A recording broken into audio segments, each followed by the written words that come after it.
Et yo, salut à tous, c'est Kinzo. Aujourd'hui on se retrouve pour une nouvelle vidéo où je vais vous parler des spoilers et des leaks de Starburst, qui est la première extension japonaise à introduire le bloc F, c'est-à-dire l'arrivée des premières V-Stars, et qui, je pense, va être très important pour le format standard Pokémon, parce que c'est des évolutifs des V, mais qui ne donnent que 2 récompenses, contrairement au VMAX qui donne 3 récompenses, et en plus là on a une mécanique à la GX, c'est-à-dire une espèce de capacité spéciale que vous ne pouvez faire qu'une fois par partie. Voilà. Et du coup, c'est plutôt sympa. Mais tout d'abord, on va regarder les Pokémon One Prizer. On a Tortipousse et sa lignée évolutive, mais on a surtout un Boscara qui est plutôt intéressant, qui va permettre d'aller tuto un évolutif plante, et ça tombe bien puisque Torterra est de type plante, ce qui est très logique étant donné que c'est un starter qui a une grosse base de PV, 190, ça fait beaucoup, une attaque qui est plutôt pas dégueu pour une plante, une incolore, 50 multiplié par le nombre d'évolutifs que l'adversaire a, donc c'est sympa. Bon, après tout dépend de votre match-up, si vous affrontez Zacian, autant vous dire que vous avez perdu. Ensuite il y a les V et les V-Stars, mais on en parlera après évidemment.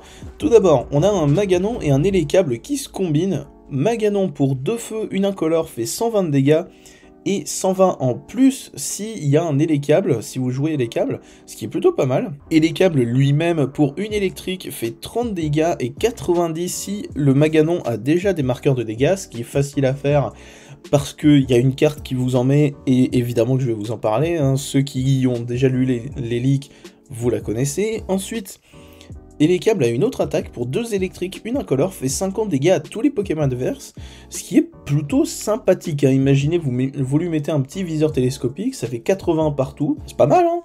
Ensuite, on a Wistikram et sa lignée évolutive, évidemment. On a que Simiabras, qui est vraiment intéressant, évidemment.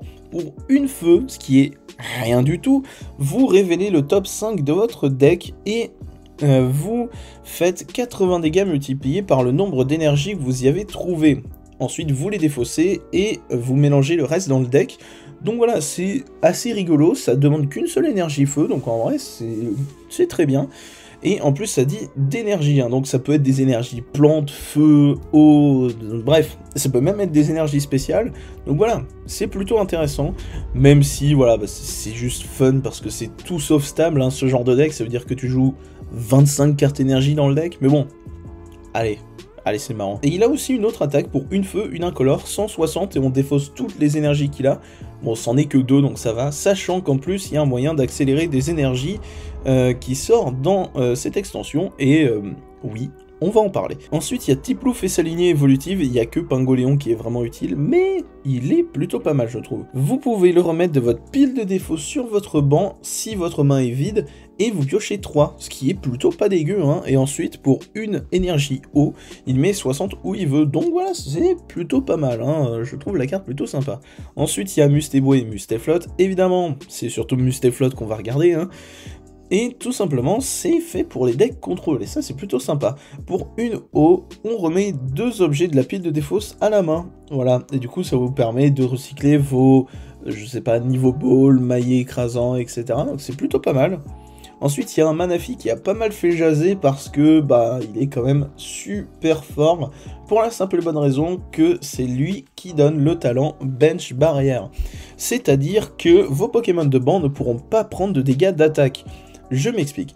Par exemple, Voltali VMAX met 100 dégâts à l'actif, donc ça c'est normal, mais si un Pokémon de banc a déjà des marqueurs de dégâts, il fait 100 dégâts sur ce 10 Pokémon de banc.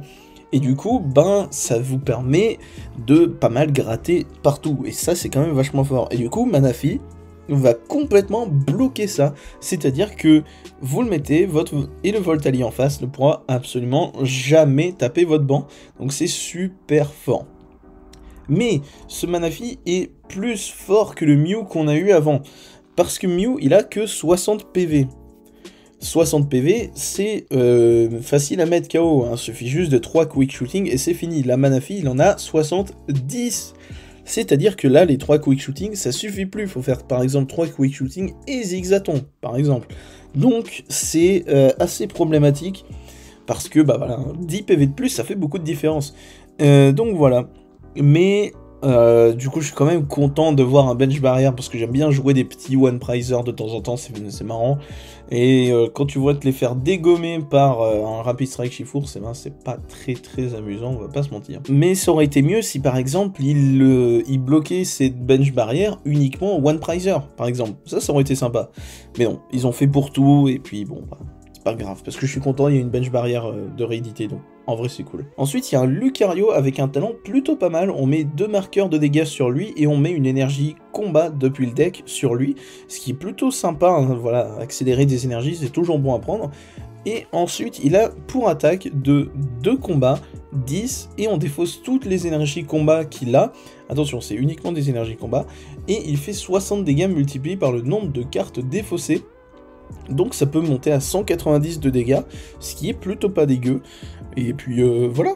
Et puis c'est Lucario, donc c'est forcément cool. Dimoré, pour une ténèbre, lance 2 pièces. Si on fait au moins une fois face, l'adversaire dévoile sa main. Et pour chaque face qu'on a, eh ben, on prend une de ces cartes et on les met en dessous du deck. Donc imaginez, il a refait sa main grâce à, je sais pas, des Genesect. Vous savez qu'il a un Mew VMAX en main qu'il n'a pas pu faire évoluer. Hop, ça retourne en dessous du deck. Et voilà. J'ai pris un exemple au pif. Hein. C'est probablement pas le plus pertinent, mais voilà. J'ai improvisé. Donc voilà, ça fait un peu de contrôle. En vrai, c'est sympathique. Et ensuite, il y a un Bidoof. Un Quenotor. Le Lord Bidoof, le grand, le magnifique, le parfait Bidoof d'ailleurs. Mais bon, ok, il y a lui, mais bon, du coup, c'est surtout pour le Castordo, hein, parce que ça va rappeler des petits souvenirs. Hein. Il y a un certain Octillery de fut un temps qui était très fort. Tout simplement, ça vous fait piocher jusqu'à avoir 5 cartes en main, ce qui est plutôt pas mal. Ensuite, il y a les cartes Trainer. On a le pack d'eau fraîche qui soigne 20 dégâts à tous nos Pokémon, ce qui est... Bah, 20 dégâts, c'est pas ouf, mais bon. Ensuite, on a la réédition de la Hyper Ball, qui fait que, si vous ne la connaissez pas, vous défaussez 2 cartes et vous allez tuto n'importe quel Pokémon, que ce soit un évolutif, un basique, une VMAX, une V-Star, etc. Ou alors, pour ceux qui jouent en étendu, une GX, une EX, Brex. Ouh. Bref, ça va tuto n'importe quel Pokémon, et c'est ça qui est très fort. Donc voilà, réédition de la Hyper Ball, très importante. On a le Choice Belt, qui fait que le Pokémon auquel cette carte est attachée fait 30 dégâts supplémentaires au Pokémon V actif de l'adversaire. C'est très fort, et imaginez juste Mew VMAX, qui copie Techno Buster qui fait déjà 210, vous lui mettez ça, 240, il a même pas besoin de pastille puissance pour passer l'intégralité du V du jeu, sauf l'Euphorie et Wellord. Ensuite, nous avons un nouveau supporter, le Kindler, je ne sais pas, un supporter pour les decks feu qui fait que on défausse une énergie feu, on regarde le top 7 de notre deck et on choisit 2 cartes parmi elles et on les prend, ce qui est quand même super fort. Même si on doit défausser des énergies feu, mais vous allez voir que ça combote bien avec une carte qu'on verra plus tard, et oui. Ensuite nous avons Aspiration de Cynthia, qui est une carte à l'image de la meilleure championne de ligue de tous les temps, c'est Cynthia, évidemment qu'elle est parfaite. Effectivement, je ne suis pas très objectif, je l'adore, vous êtes obligés de l'adorer, et si vous disiez que j'avais tort, c'est vous qui avez tort, parce que c'est moi qui ai raison. Voilà, Aspiration de Cynthia vous fait piocher jusqu'à avoir 5 cartes en main, ce qui est pas oufissime, mais si l'un de vos Pokémon a été mis KO au tour de l'adversaire, vous piochez 8, ce qui est là pour le coup beaucoup plus intéressant, et là vous voyez tout de suite l'intérêt que la carte aura, ça sera d'être joué dans les decks One Prizer, comme Sepiatros par exemple. Et du coup, il y a aussi Aldo qui existe, qui est peut-être meilleur, tout dépendra de la situation en fait. Et du coup, évidemment, c'est une carte de Cynthia, donc elle est forcément parfaite. Ensuite, nous avons Share and Scare, qui permet de reprendre un Pokémon incolore que vous avez en jeu, qui a au moins un marqueur de dégâts, vous le reprenez en main, ainsi que les cartes qui lui sont attachées. C'est une espèce de pseudo-soin, on va dire. Mais en vrai, c'est pas mal, hein. C'est sympa. Moi, j'aime bien l'idée. Ensuite, on a évidemment réédition de recherche professorale avec le professeur Platane, prof de la 4ème génération, évidemment. Et on a surtout retour du fameux Ordre du Boss. Voilà, la carte un petit peu broken, mais bon, fallait quand même la voir. Et qui, du coup, là, est avec Helio. Bah oui. On est dans les remakes 4G, du coup tu mets les trucs de la 4G.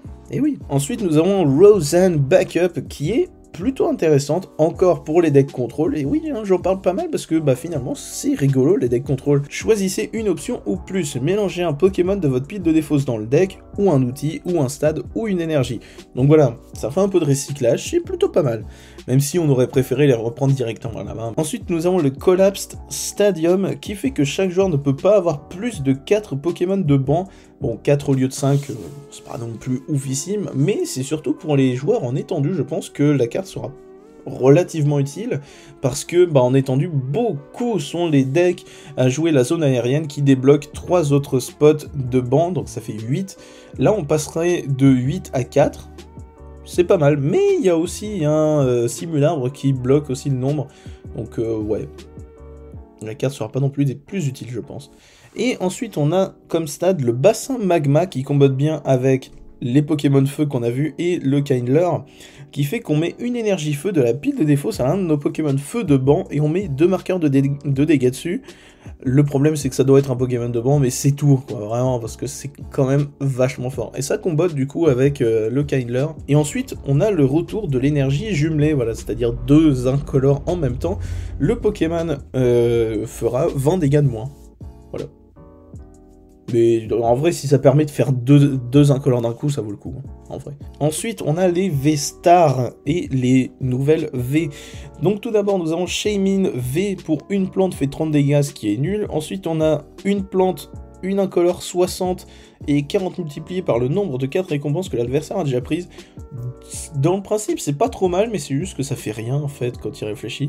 Mais évidemment, c'est parce qu'il y a Shaymin V-Star qui existe, évidemment. Une plante, une incolore, 120 plus 40 multiplié par le nombre de 4 récompenses que l'adversaire a déjà prises. Là, pour le coup, c'est quand même vachement mieux, même s'il faut attendre que l'adversaire ait pris 4 récompenses pour faire 240, ce qui est pas non plus oufissime, mais ça peut être quand même pas trop mal comme carte. Et évidemment, Shaymin étant une V-Star, il a accès à un V-Star Power, qui est ici un talent qui permet tout simplement de soigner 120 dégâts à chacun de nos Pokémon plantes, ce qui est en soi plutôt pas mal, même si 120, bah, dans une méta où la plupart des decks peuvent one-shot, bah, c'est pas si ouf. Bref, la carte est pas dégueu, même si aurait pu mieux faire. Hein. Ensuite, qu'est-ce qu'il y a? Bah, il y a un Dracofeu, évidemment, hein, parce que c'est la 4G, là c'est les remakes 4G, du coup on va mettre un Dracofeu, ça a du sens. Bon, on a un Dracofeu V qui pour 2 feux, une incolore fait 90 si on enlève tous les outils que le Pokémon adversaire a. Donc dans le principe c'est pas trop mal, même si 90 pour 3 énergies c'est pas ouf, mais ça dégage tous les outils donc c'est pas si mal. 3 feux, une incolore, 180, bon ok si tu veux. Ensuite on a la V-Star évidemment. 2 feux, une incolore, 130 et 100 si le Pokémon a déjà des marqueurs de dégâts dessus, voilà ce qui combotte avec le bassin magma. Donc en vrai, là pour le coup, 230 pour 3 énergies, sachant qu'il y en a une qui aura été accélérée, et c'est pas mal, c'est pas mal. Ensuite, on a son V-Star Power, qui là par contre est une attaque, 3 feux, une incolore, 320, c'est-à-dire que tu peux one-shot presque tout, et on défausse 2 énergies de lui, mais c'est pas grave, à votre prochain tour, vous faites bassin magma, vous remettez une de votre main, on est reparti. Mais non, puisque c'est un V-Star Power, et que les V-Star Power, c'est comme les attaques GX, c'est-à-dire que vous ne pouvez en faire qu'une par tour. Mais bon, disons que là, si ça vous a permis de one-shot un Pokémon, c'est que ça valait le coup, quoi. Ensuite, on a un Luminéon V qui va rappeler des souvenirs, parce qu'il fait exactement comme Tapu Lele GX, c'est-à-dire Tocopillon GX, qui, lorsqu'on le met sur le banc depuis la main, va tuto un supporter, tout simplement, donc c'est super fort. Ensuite, nous avons un Raichu V, qui pour une électrique, si vous jouez first, vous pouvez la faire le premier tour, donc ça c'est quand même super fort. Vous allez chercher une énergie électrique et vous la mettez sur ce Pokémon, tout simplement. Et ensuite pour 2 électriques, 60, et vous défaussez autant d'énergie électrique de vos Pokémon que vous voulez, et il fait 60 pour chaque, donc c'est-à-dire pas forcément que sur lui. On a Farfaduv V, c'est chiant à dire, c'est moche, Farfaduv.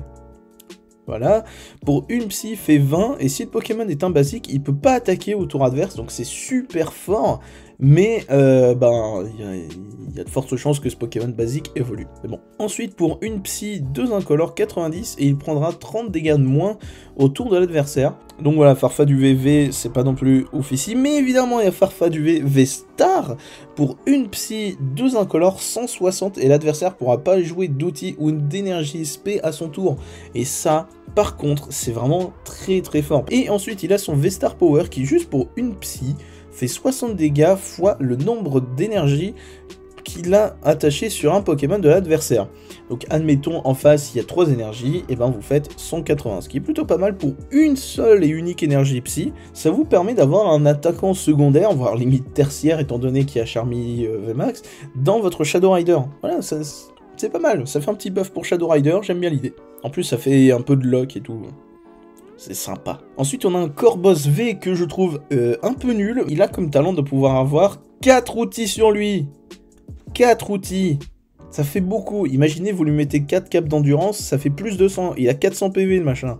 Bref. Et ensuite, il a une autre attaque pour 2 Dark et une Incolore, 130. Et l'adversaire dévoile sa main. C'est nul. Voilà, un très très bon talent, mais une attaque de merde. Voilà. Ensuite, on a un Libégon V de type dragon pour une plante. Une combat fait 70, qui est nul, mais on s'en fout. Une plante, 2 combats, une incolore, 160. Et si le Pokémon en face est un VMAX, il fait 160 en plus. Donc dans le principe, ça fait 320, ce qui one-shot à peu près toutes les VMAX du jeu, hein, sauf certaines, mais pareil, tu rajoutes un Choice Belt, et puis voilà quoi. Même un bandeau de vitalité si tu l'as pas récupéré. Et du coup, le problème, c'est qu'il a beaucoup trop d'énergie nécessaire. Une plante, 2 combats et une incolore, ça fait beaucoup trop. Après, en étendu, il y a peut-être moyen d'en faire quelque chose, étant donné qu'il y a la double énergie dragon, qui donne 2 énergies de n'importe quel type à un dragon. Mais ça veut dire qu'il en faudrait 2. Ça fait beaucoup, quoi. Mais bon, dans le principe, si on affronte un deck AV Max, c'est pas si mal. Donc il faudrait peut-être lui trouver un spot dans un ADP Dracolos. Ça s'arrêtera là, quoi. Et ensuite, on a le tant attendu Arceus. Et oui, moi je dis Arceus parce que c'est tout. Arceus V pour 2 incolores, attache 3 énergies basiques du deck sur des V comme on veut. Donc voilà, c'est quand même plutôt pas mal, hein. Ça accélère des énergies. Imaginez, vous jouez second, bah vous faites ça vous fait déjà 3 énergies tout de suite, c'est pas mal. Et ensuite, pour 3 incolores, fait 130, ce qui est Osef. Ensuite, on a Arceus, Arceus, pas du tout, Arceus, V-Star qui pour 3 incolores fait 200, là, c'est tout de suite pas mal, fait 200 et attache 3 énergies basiques du deck sur des Pokémon V comme on veut. Donc c'est quand même, là pour le coup, c'est quand même plutôt pas mal, hein. 200, c'est quand même pas trop mal, même si ça two-shot n'importe quoi, mais c'est pas assez pour one-shot les V par exemple. Après, Choice Belt, comme je vous ai montré, hein, au pire. Et il a son V-Star Power qui est excellent. Ajoutez 2 cartes de votre deck à la main. C'est tout. Voilà. C'est fort. Écoutez, c'est le dieu des Pokémon, il fait ce qu'il veut. Allez, maintenant, on va dresser un petit bilan, alors que cette vidéo dure depuis beaucoup trop longtemps.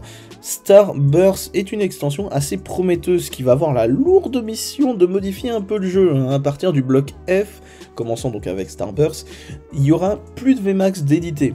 Donc, c'est-à-dire que les Triprisers, eh ben, il n'y en aura plus. Alors évidemment, les decks à VMAX d'aujourd'hui resteront quand même très très forts jusqu'à ce qu'ils prennent la rotation. Hein. Je pense pas qu'un Single Strike Shiforce soit totalement useless après Starburst. Là, on est dans une perspective où il n'y aura plus de Tripriser, on aura juste des Two-Priser, et ça va ralentir le jeu énormément, sachant que en plus, c'est des évolutifs, donc ça prend un poil de temps, ils ont moins de PV, et ils donnent que 2 récompenses, donc c'est plutôt intéressant. Voilà, perso, je trouve qu'il y a une belle perspective d'avenir avec ces V-Stars, et puis voilà, c'est sympa, il y a des rééditions sympathiques aussi, il y a la Hyper Ball et tout, mais ça veut dire que la Hyper Ball peut rentrer dans Mew VMAX, alors que le deck est déjà broken. Super bonne nouvelle, hein. Bon, allez, du coup, j'espère que cette vidéo vous aura plu. C'était Kinzo. Allez, salut!